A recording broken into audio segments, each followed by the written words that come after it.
February 17, 2014. Staten Island, New York. The streets buzz with the familiar rhythm of the city. Buses rattling, people rushing, vendors calling out. But in the midst of this ordinary day, a storm is about to erupt, one that will shake a city and ignite a nationwide debate about justice, power, and human life. Eric Garner was a father, a husband, a familiar face in his community. At 43, he had lived a life filled with struggle, resilience, and perseverance. He sold loose cigarettes on the streets, not to evade taxes for profit, but to survive in a system that seemed indifferent to him. To many, he was just a man trying to provide for himself and his family. To others, to those wielding institutional power, he was a target. On that fateful afternoon, a group of NYPD officers approached Eric. Their attention was drawn not to the life he had lived, not to the father he had been, but to an alleged infraction: selling untaxed cigarettes. To them, he represented lawlessness. To him, it was another encounter with authority that had consistently underestimated, dismissed, and treated him as less than human. The interaction escalated quickly.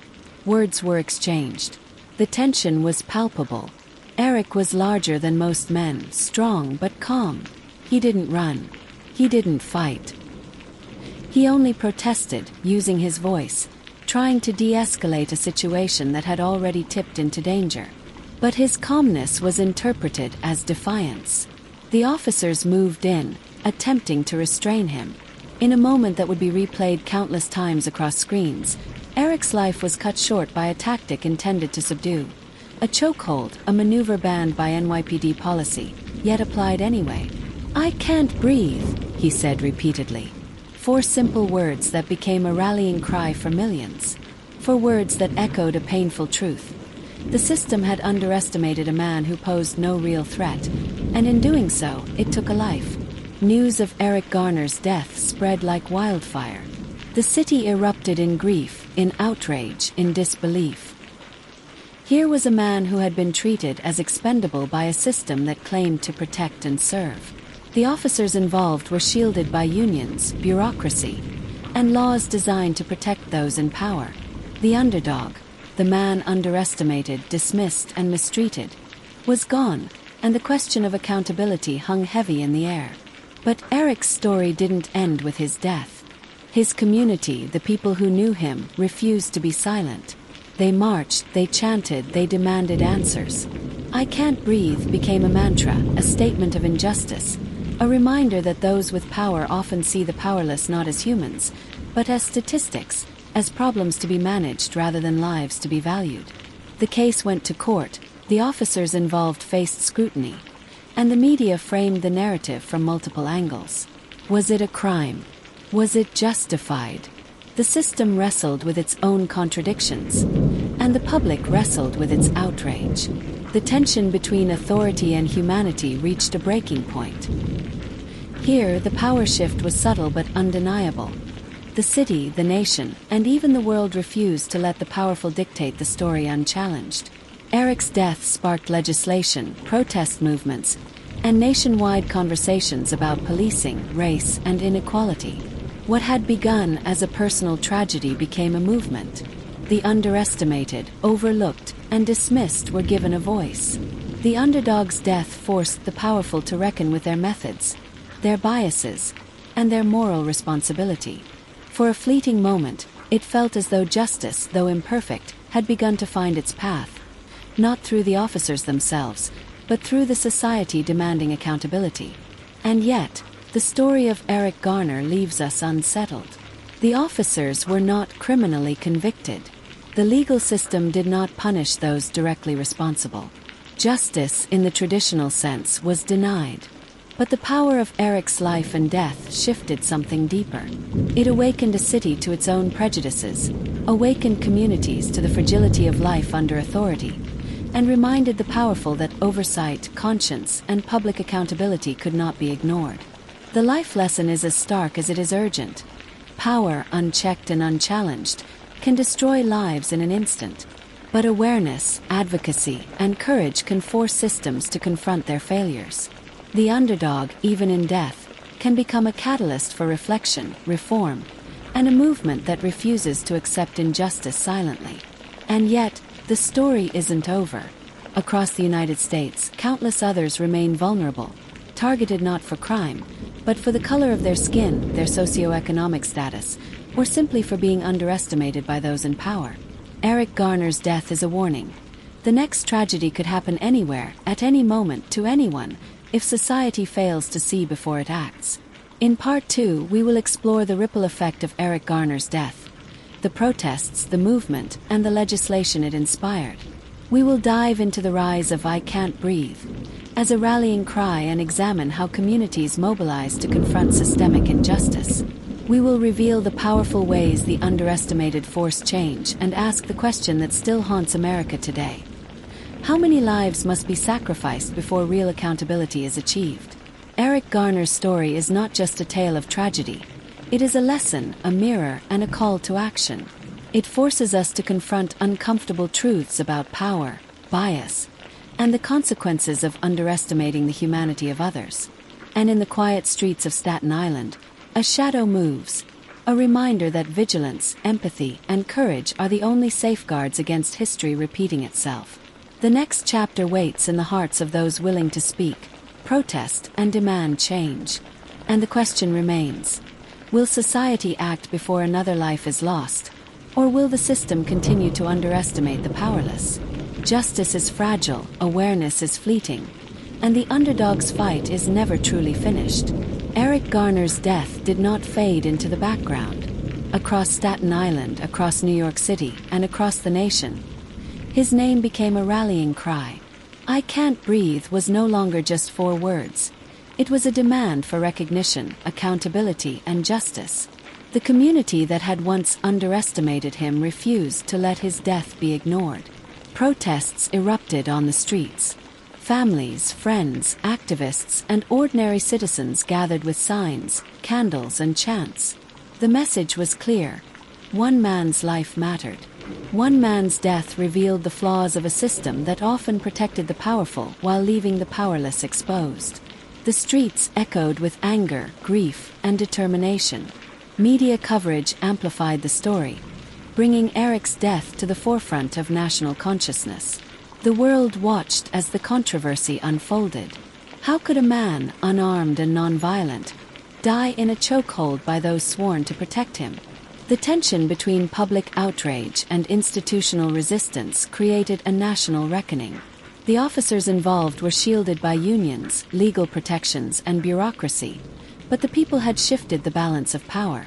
Now it was society itself demanding accountability. The tragedy sparked conversations that had long been avoided. Police tactics, racial profiling, systemic bias, and the use of force became daily headlines.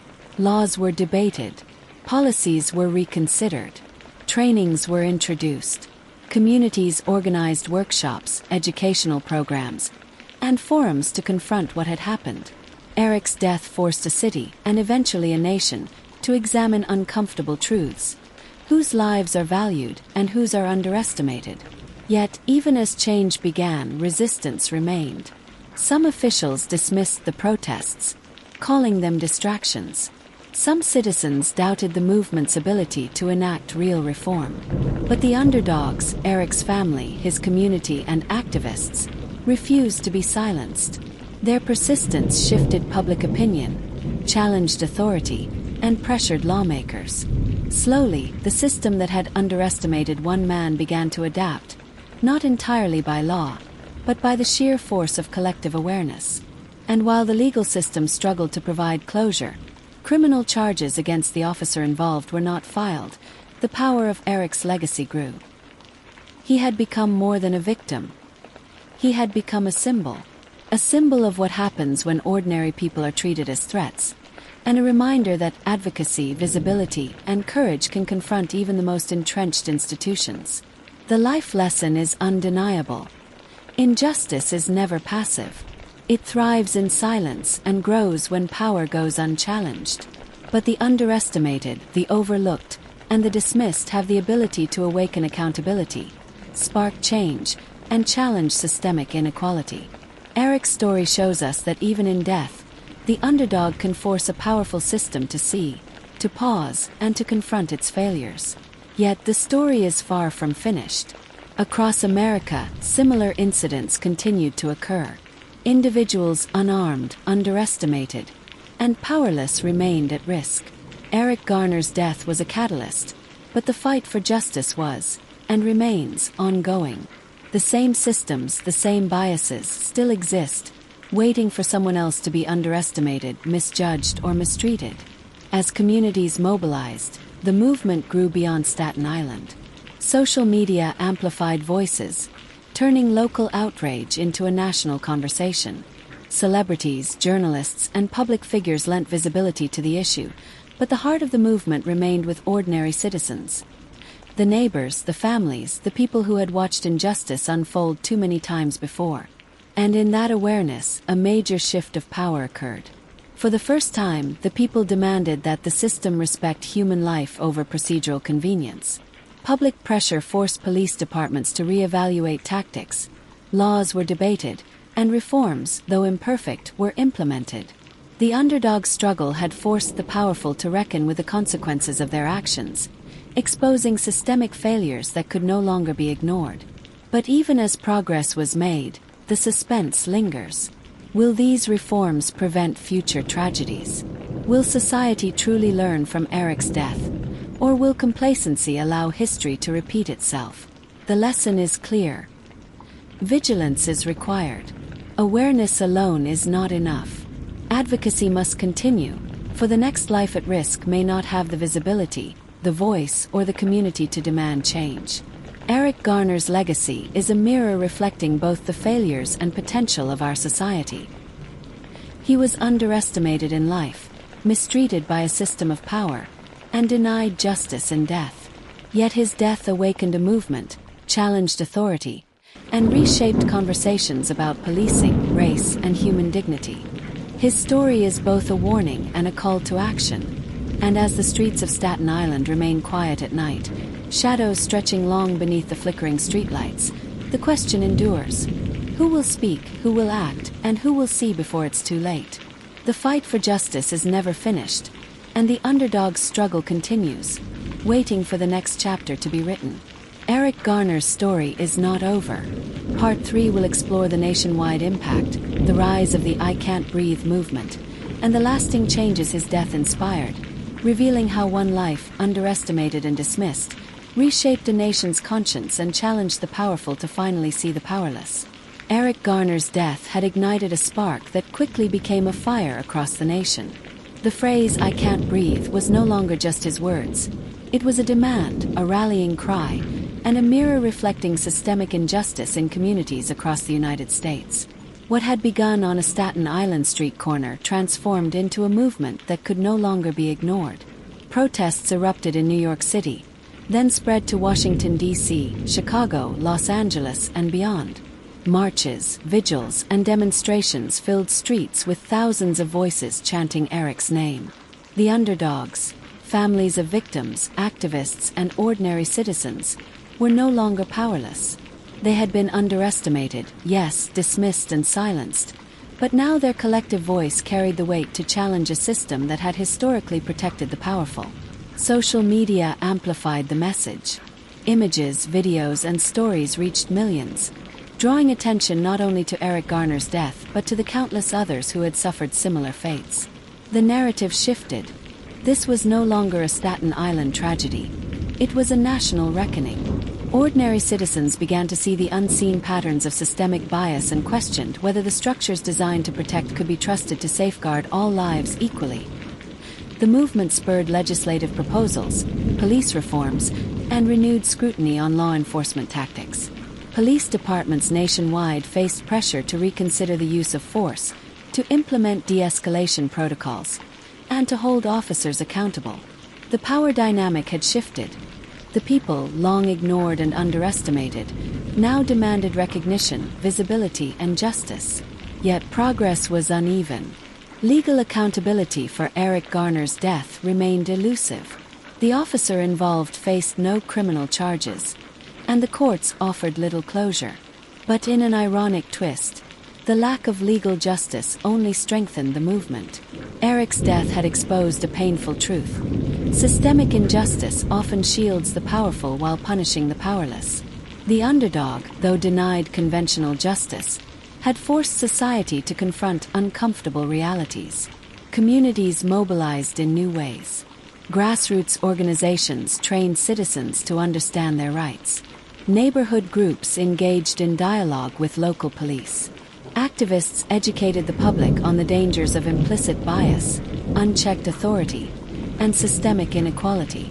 Eric Garner had become more than a victim. He had become a catalyst, a symbol of resistance, and a blueprint for civic engagement. Yet the tension remained. Across the nation, ordinary people watched the protests and questioned whether these changes would last. Would the lessons of Eric Garner's death endure? Or would the systems of power revert to their old ways? The underdog's struggle, though impactful, was far from over. Each new encounter between law enforcement and civilians carried the shadow of Eric's death, a reminder that awareness and advocacy must be constant. Clearer. One voice, one life, underestimated and dismissed, can awaken millions. Justice is not always delivered in courts or settlements. It can manifest through the courage of communities that refuse to let tragedy fade into silence. The underdog's impact is often invisible at first, but persistent, relentless action can shift the balance of power in profound ways. And yet, as Eric Garner's legacy spread, the suspense lingered. Nationwide, countless lives remained at risk. Policies could change on paper, but human behavior, bias, and fear are harder to reform.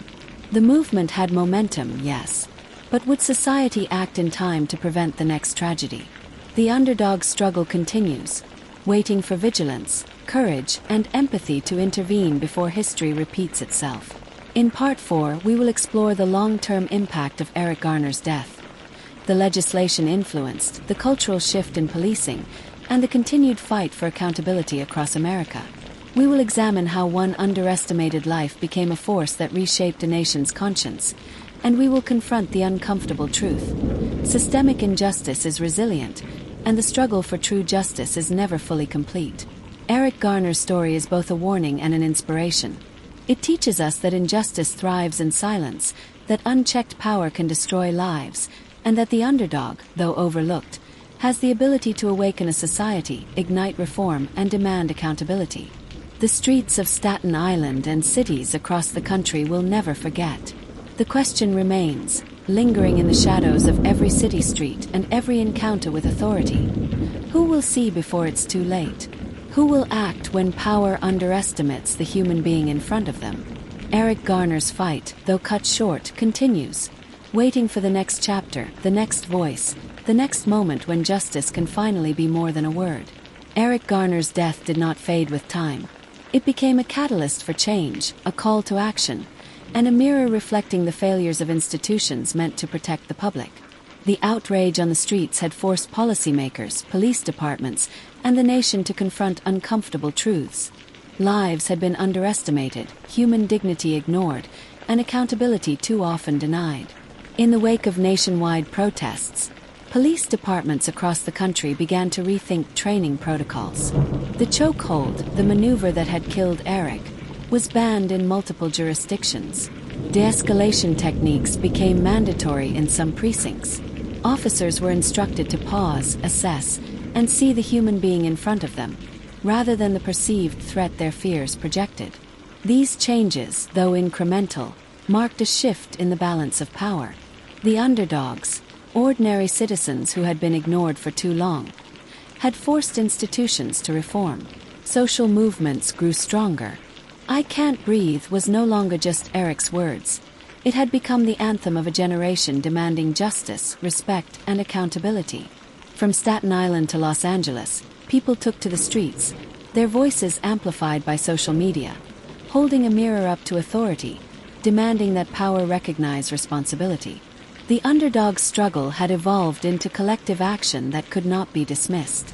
Grassroots organizations mobilized in new ways. Community workshops educated citizens on their rights. Legal aid groups fought for accountability and transparency.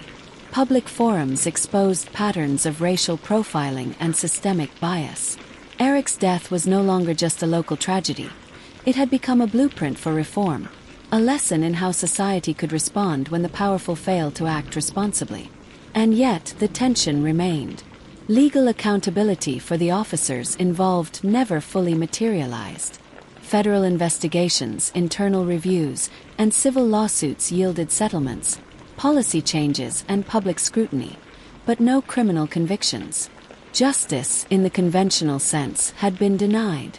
But in a dramatic irony that would not be lost on anyone paying attention, the lack of legal consequences only magnified Eric's impact. His death forced society to act in ways that a courtroom alone never could. The underdog, though silenced in life, had spoken through the collective conscience of the nation. The story revealed a deeper truth. Power alone is fragile when it is exposed to public scrutiny. The city, the nation, and the world had witnessed how the underestimated could transform outrage into meaningful change. Eric Garner, once dismissed as a small-time street vendor, became a symbol of resistance, accountability, and moral clarity.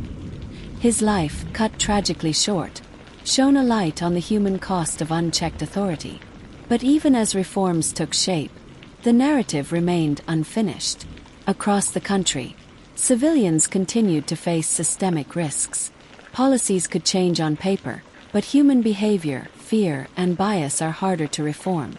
The struggle for justice was far from over, and the lessons of Eric's death were only as powerful as the vigilance of the people willing to enforce them. The life lesson is clear. Even when justice seems denied, the power of the underdog endures. One life, underestimated and silenced, can spark a movement, change policies, and awaken the conscience of a nation.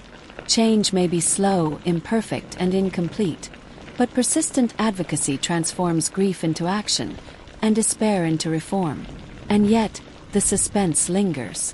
Will the reforms and awareness truly prevent future tragedies? Or will the lessons of Eric Garner's death be forgotten in the tide of new headlines, new cases, and new instances of authority gone unchecked? The underdog's struggle continues, shadowed by uncertainty, waiting for vigilance, empathy, and courage to intervene before history repeats itself. As cities across America reckon with systemic injustice, Eric's legacy remains a powerful, haunting reminder. Lives can be destroyed in an instant, but movements, once ignited, are difficult to extinguish. His words, "I can't breathe," resonate in classrooms, in courtrooms, and on streets everywhere, demanding recognition, reflection, and change. Part 5 will take us to the present day, examining the long-term impact of Eric Garner's death, how his story continues to influence policing policies, social activism, and the fight for racial justice, while leaving audiences with a suspenseful reflection.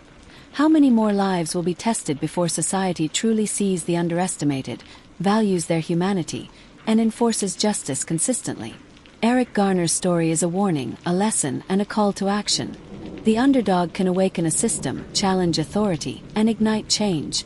But the fight is never finished, and the stakes are always human life. Years have passed since that fateful afternoon on the streets of Staten Island, yet Eric Garner's words, "I can't breathe," still echo across the nation.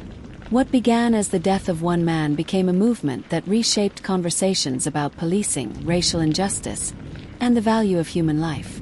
The reforms that followed were significant, though incomplete. Police departments implemented de-escalation training. Chokeholds were banned in some jurisdictions. Policies emphasizing human life over expediency were introduced. Had transformed the nation's conscience. He had forced the powerful to confront themselves, to see what they had overlooked, and to recognize the humanity they had underestimated.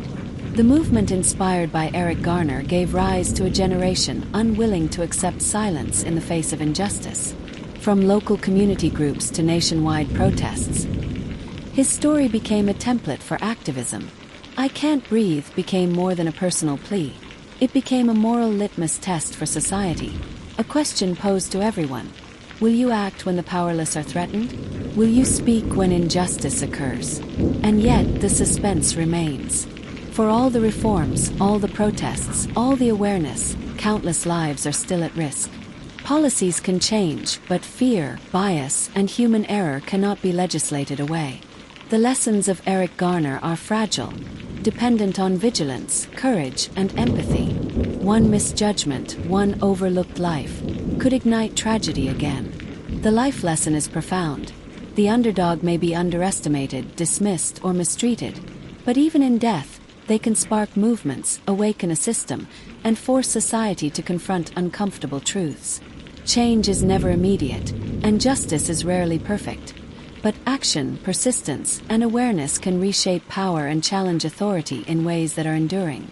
As we reflect on Eric Garner's legacy today, the streets of Staten Island and cities across America remain a reminder of both progress and peril. His words still resonate, haunting and inspiring simultaneously. They are a call to humanity, urging us to pause, to see, and to act before another life is lost. And the suspense lingers. How many more lives must be threatened before society fully internalizes the lessons of Eric Garner? Will the system finally adapt to protect those who are underestimated? Or will the cycle of injustice continue? The underdog struggle is unending, and the question remains, waiting, tense, unresolved. Eric Garner may have been dismissed in life, denied justice in death, but his legacy endures. It challenges every viewer, every citizen, every authority figure, to see, to listen, to act.